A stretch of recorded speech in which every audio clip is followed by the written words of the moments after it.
The moment you realize that how emotionally intelligent people expose anyone, The 18 Darkest Truths of Michel Foucault isn't just a title, but a confession of what you already see happening around you. That's when the silence cracks. You've sensed it, the subtle shifts in conversation, the gentle redirections of your thoughts, the unspoken scripts you follow even as you think you walk free. Fear whispers, what if you're not as free as you thought? Curiosity tightens. What if there are 18 hidden codes of power that shape your emotions and your choices? Michel Foucault looked at power and found something unforgiving. It doesn't need swords or walls. It needs soft control, because soft control is invisible. And when you can't see it, you can't resist it. As you scroll through your feed, you're already inside a system. Words that frame your beliefs, praise that tightens the leash, norms that train your silence. And you, emotionally intelligent, aware, wonder, are you the observer or just another watch subject?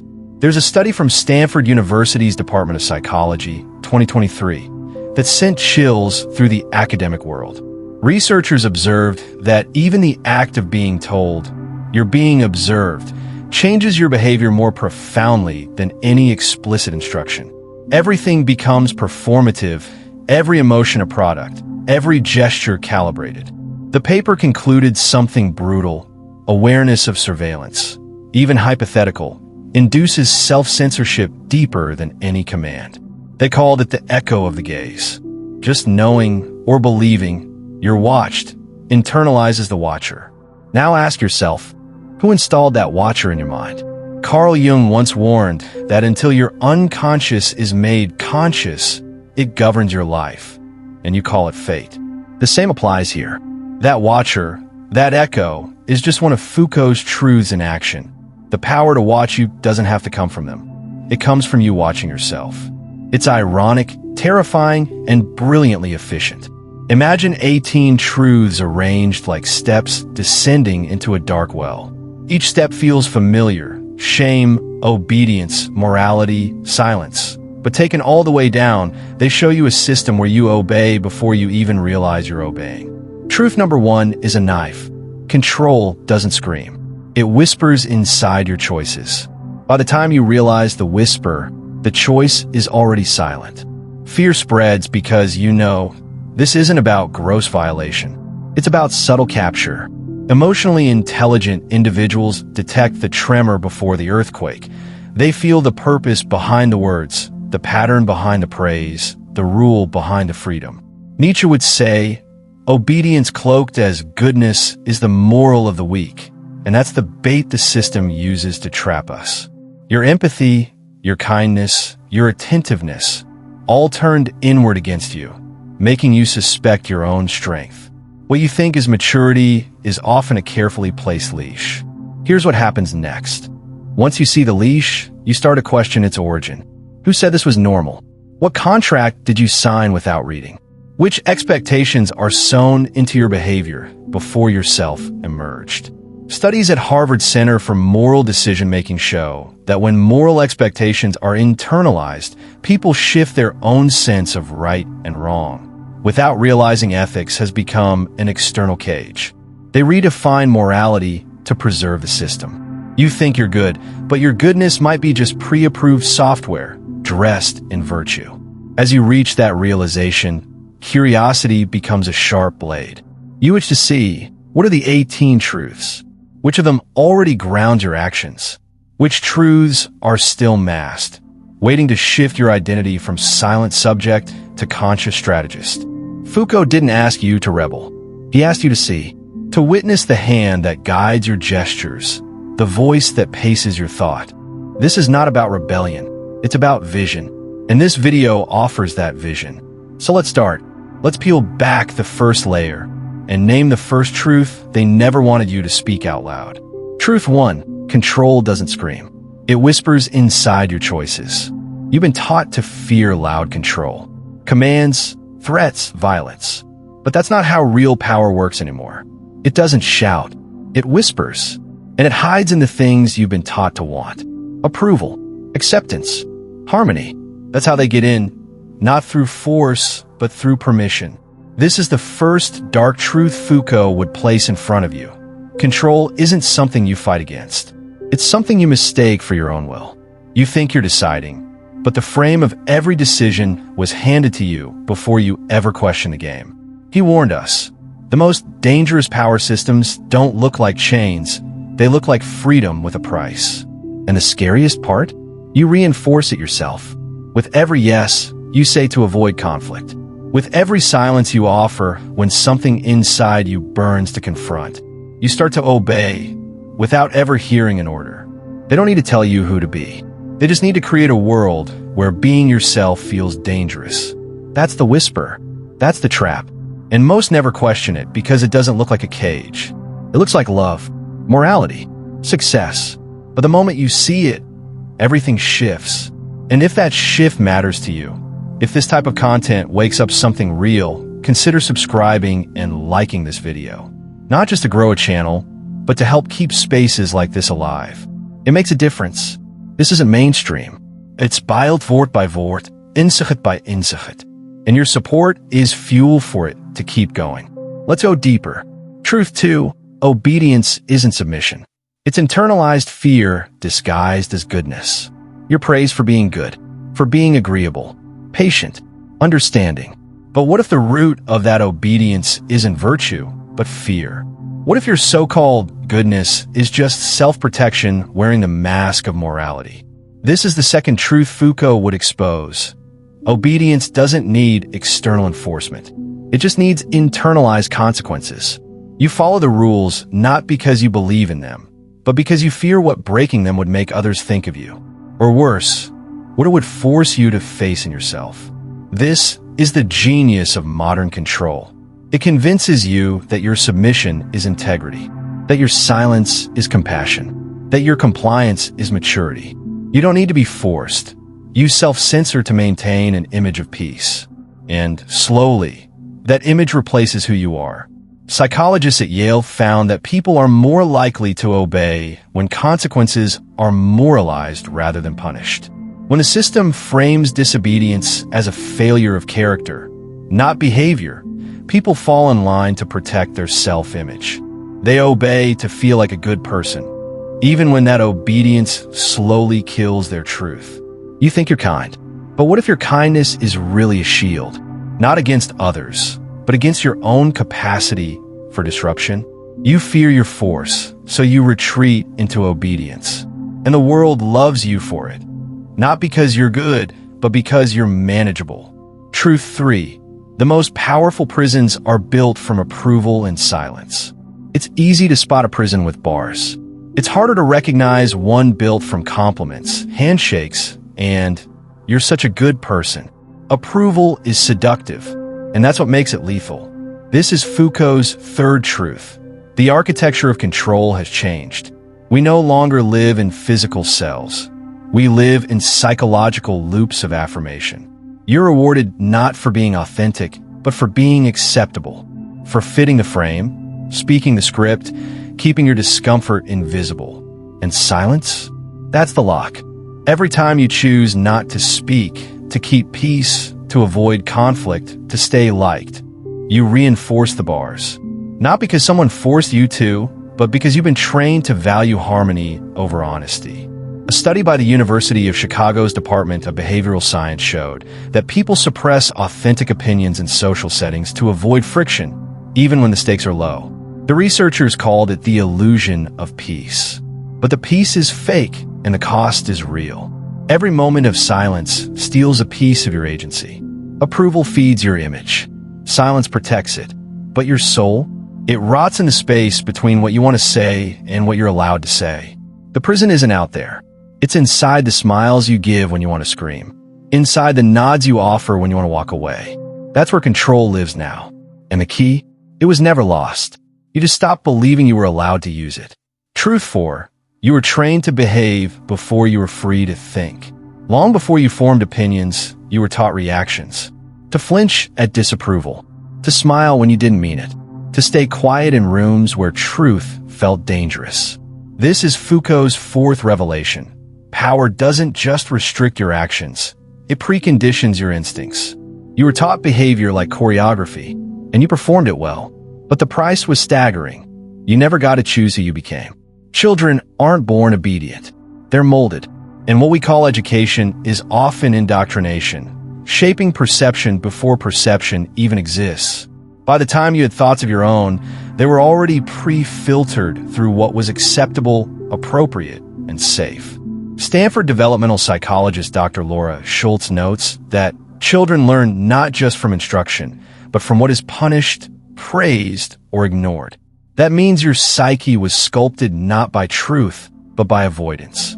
You didn't just learn what to think, you learned what not to feel.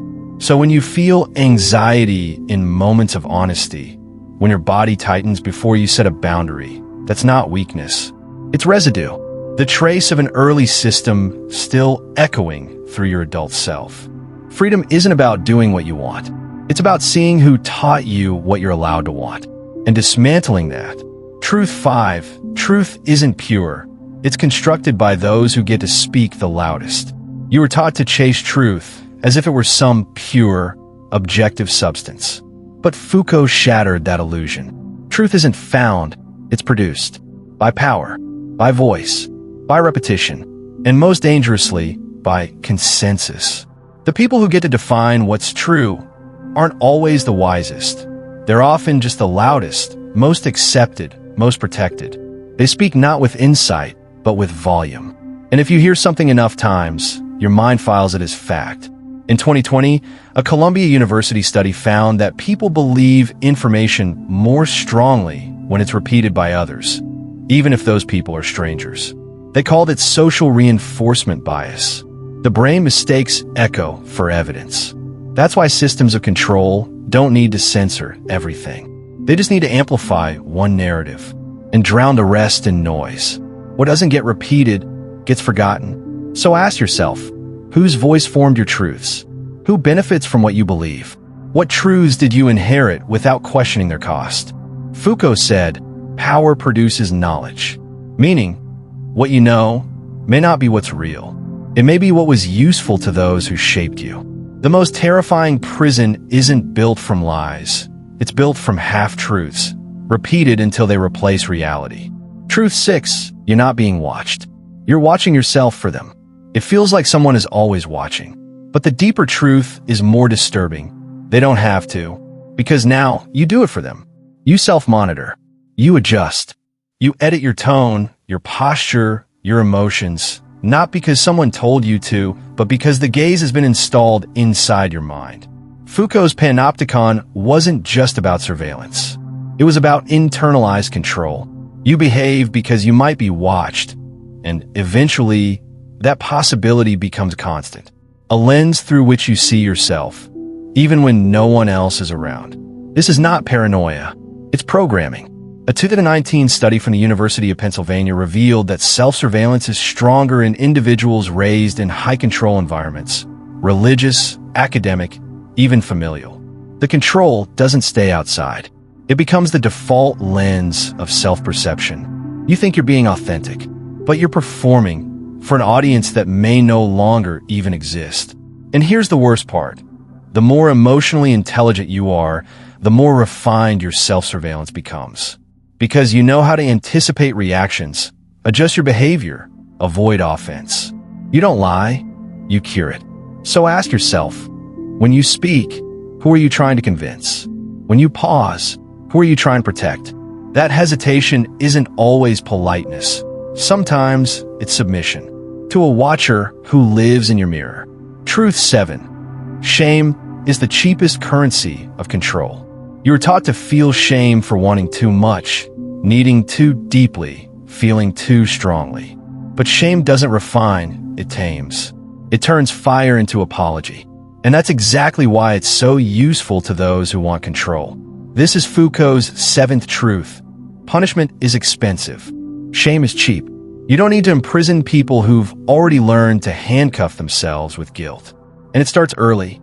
A single disapproving look. A phrase like, that's not ladylike, or boys don't cry. And the next time, you flinch before expressing anything real. You flinch so fast, it doesn't even look like repression anymore. It looks like good manners. Neuroscientists at Emory University found that shame activates the same neural pathways as physical pain. Your brain treats shame as injury. And eventually, you learn to avoid injury, even if it means betraying who you are.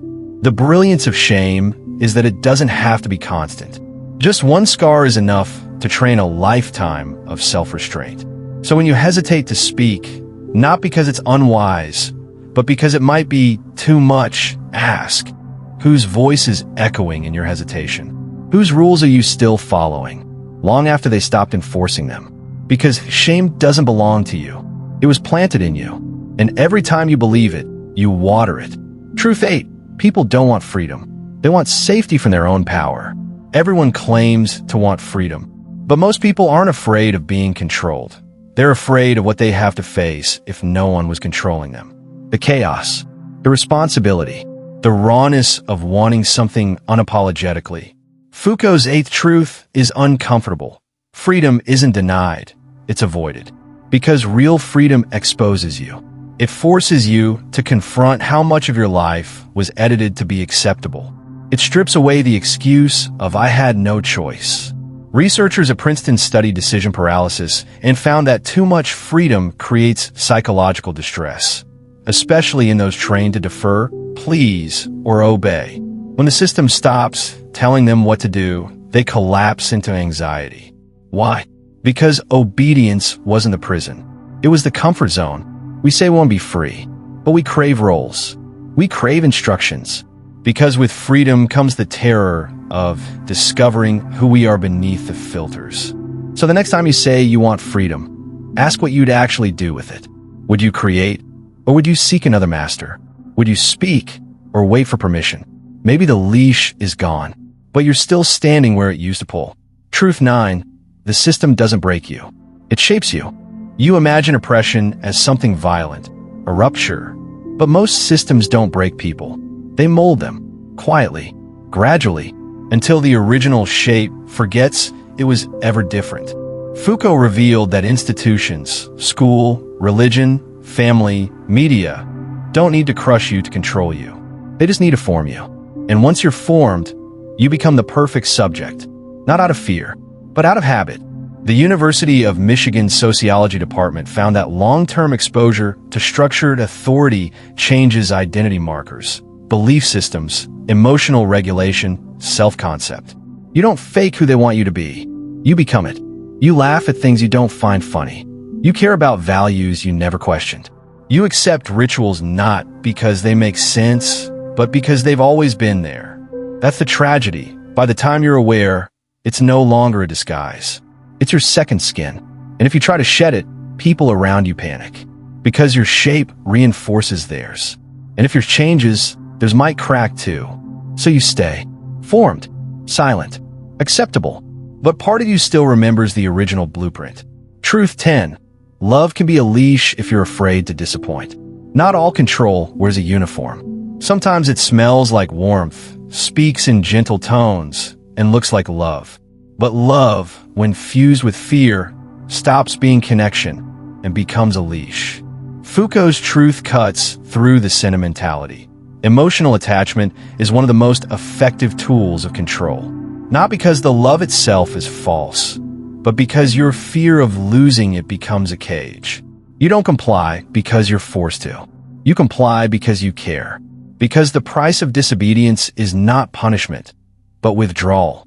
This is why people stay quiet around parents, partners, communities, not out of belief, but out of terror that honesty will be interpreted as betrayal. You adapt your tone, your needs, your very being, not to protect them, but to avoid their disappointment. A study from the University of California, Berkeley found that emotional rejection by loved ones activates the same brain centers as physical danger. Your body treats relational distance as threat, and so you flinch before you even speak your truth. You call it kindness, loyalty, compromise, but underneath, it's fear. Fear that being your full self will make love disappear. And so you shrink, not because love is inherently controlling, but because you were trained to earn it, not receive it. Truth 11. You're not afraid of chaos. You're afraid of not being acceptable. You say you want peace. But what if that's not the whole truth? What if the real fear isn't chaos, but rejection, being seen in your raw, unfiltered reality, and not being embraced? This is Foucault's 11th truth. Society doesn't need to force you into conformity. It just needs to convince you that being outside the norm makes you unworthy. You stop chasing truth and start chasing acceptance. And acceptance has rules. Be calm. Be agreeable. Be digestible. Speak, but not too loud. Express, but not too deep. Rage? Too much. Grief? Too heavy. Joy? Only if it's polite. Psychologist Dr. Jennifer Crocker from Ohio State found that people internalize conditional self-worth based on external validation, especially in social systems that reward predictability. Meaning, your sense of acceptability isn't based on who you are, but how well you perform the expected. So no, you're not afraid of mess. You're afraid of breaking character, of being too intense, too strange, too real. But every time you adjust to stay likable, you betray the part of you that never asked for permission to exist. And that's the real tragedy. Not that chaos is loud, but that silence has become your only form of safety. Truth 12. The persona is not who you are, it's who survived. You build a self that works, that smiles, that answers emails, that keeps the peace at dinner tables and knows how to stay composed even when the room is spinning. But Foucault would whisper, that's not you. That's the persona. The version of you that adapted to expectation, filtered out your edges, edited your instincts. Carl Jung called it the mask, not in a deceitful sense, but in a survival one. The persona exists to navigate society. But the danger is when the mask hardens, when you forget it was ever separate from your essence. A study from the University of British Columbia revealed that long-term social conformity can alter emotional memory. Meaning, the more you perform a version of yourself, the more that version feels real, even when it was born from suppression. So who are you when no one's watching? Who are you without the need to be useful, impressive, controlled? You are not born to perform, but to exist. And the persona? It may have saved your life, but now, it might be preventing you from living it. Truth 13. Every performance of peace hides a buried scream. You seem calm, collected, grounded. People admire your composure. They say you handle things so well. But they don't hear the scream, the one you swallowed so many times it stopped making sound.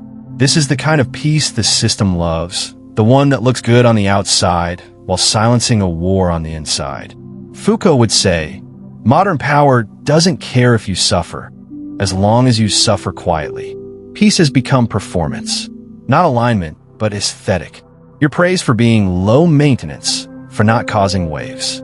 And so you become a mirror for others' comfort, rather than a vessel for your own truth. A 2022 report from the University of Colorado found that high emotional suppressors are perceived as more stable in group settings, yet internally suffer higher rates of anxiety, fatigue, and identity loss. Translation: the world rewards your silence, and you pay the cost. The scream doesn't vanish. It buries. It becomes tension in the jaw, weight in the chest, insomnia at 2 a.m. And one day, that scream finds another way out, not through words, but through disconnection. Emotional deadness, burnout, collapse. They called you strong, but they only loved the parts of you that didn't make them uncomfortable. Truth 14. The more moral you are, the easier you are to dominate. You were raised to be good, ethical, kind, selfless. But no one warned you that morality, when inherited without question, becomes a leash wrapped in gold. Foucault's 14th truth exposes a painful paradox.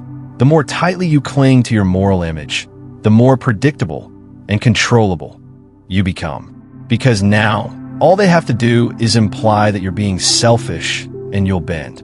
Not because you're wrong, but because you can't stand being seen as bad. Machiavelli wrote that moral men are easy to rule, not because they lack intelligence, but because they fear perception more than they trust instinct. A study by Georgetown University revealed that individuals with high moral anxiety are more likely to self-sacrifice in unjust situations, even when no one asks them to. They preempt judgment. They betray themselves just to maintain the image of goodness. So next time you flinch at setting a boundary, pause. Ask, am I doing this because it's right? Or because I'm afraid of not being perceived as kind? Morality isn't weakness. But blind morality? That's obedience with a halo. And they love when your conscience does their job for them. Truth 15. Not being understood isn't your wound. It's your weapon. You've spent years trying to explain yourself, clarifying your intentions, softening your edges so others wouldn't misread you. But still they did, and it hurt. But here's the twist Foucault would whisper. Misunderstanding isn't always failure. Sometimes it's power. Because the moment people fully get you, they believe they can define you, predict you, contain you. And that's where control begins. You crave clarity, not because it serves you, but because you were conditioned to make yourself easy to digest, palatable, harmless. But complexity is protection. Ambiguity is defense. Kierkegaard wrote that to be truly oneself is to be misunderstood, because selfhood defies categories. And that defiance makes people uneasy. They don't want depth. They want compliance with a smile. A study by NYU's Department of Social Perception found that people who resist being easily categorized are perceived as difficult, even when their behavior is consistent. Because predictability, not truth, is what comforts the crowd. So when they don't understand you, stop trying to fix it. Maybe what they call confusing is just you refusing to shrink. Truth 16. They taught you to repress your instincts and called that maturity. From early on, you were told, think before you speak. Don't be too emotional. Keep it together. And while reflection matters, something darker was buried in that lesson. The idea that your instinct can't be trusted. This is the 16th truth. Maturity, in many systems, is a euphemism for emotional repression. You didn't grow up, you shut down. You didn't become wise, you became watchful. And the worst part? They applauded you for it. Foucault would say this is the final form of control, when even your natural responses feel suspicious. Anger, desire, grief, all treated like infections to be cured, not truths to be heard.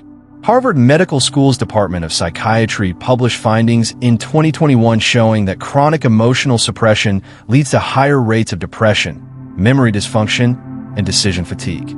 The body holds what the system forbids. You call it calm. They call it maturity. But deep down, it's exhaustion. From constantly editing your own reflexes. From feeling something and immediately burying it under what's appropriate. Instinct isn't chaos. It's compass. And the longer you mute it, the more lost you become, even when you look composed. Truth 17. You were not manipulated. You were emotionally engineered. This truth stings, because it removes the comfort of seeing yourself as victim of random manipulation. No, what you lived was designed. Slow, systematic, strategic. You weren't tricked. You were trained. Foucault's 17th revelation is brutal. Emotional engineering is the invisible scaffolding of modern society. Schools don't just teach facts, they teach obedience. Relationships don't just offer love, they reward conformity. Even your inner dialogue is often just an echo of someone else's voice. You became the version of yourself that best suited the expectations around you. Not because you were weak, but because the system was patient. A 2020 paper from the University of Chicago's Department of Behavioral Science describes this as compliance conditioning, a process where external influence gradually becomes internal belief until the subject defends the system that shaped them. You didn't just obey. You adapted. You rewired your needs to match the rewards. You gave up parts of yourself before anyone asked, just to feel safe. And now, it's hard to know what's real, what's you, and what was programmed. But here's the start of freedom, naming the pattern, and then refusing to follow it. Truth 18, you are never lost. Just trained to forget where you hid yourself. You said it so many times, I feel lost. But what if that's not true? Foucault's final truth isn't that you're adrift. It's that you were disoriented on purpose. Every voice that told you who to be, what to feel, how to behave, was pulling you away from the map you were born with. You weren't erased, just buried. under layers of persona, expectation, approval-seeking. You became a stranger to yourself not because you strayed, but because you were trained to distrust your own center. Carl Jung said the task of life is individuation, reclaiming the parts of the psyche fractured by culture, trauma, silence. You were never meant to be one thing. You were meant to be whole, shadow and all. A longitudinal study from Columbia University found that individuals who reconnect with suppressed identity fragments experience higher levels of purpose, emotional stability, and creative intuition. In other words, your power never left. It just waits to be remembered. So no, you're not lost. You're remembering. And the remembering begins with one quiet rebellion, believing that the you they buried still breathes beneath it all. They trained you to adapt, to obey, to perform peace. And you were so good at it that eventually you forgot it was performance at all. But now something cracked. And in that crack, you saw it. The mirror isn't just reflecting you. It's watching you. That's what Foucault warned us about. Surveillance doesn't always come from above. Sometimes it comes from within. The watcher isn't out there. It lives in the parts of you that were taught to flinch, to smile, to shrink. Carl Jung wrote that what you silence becomes your shadow, and the longer you silence it, the more it commands you from behind the curtain. The ego wants to be accepted. The shadow doesn't care. It just wants to be seen, raw, chaotic, and unmasked. But the persona you've constructed, it was built to be loved, not to be true. And this is where the fracture begins. Between what you show and what you know.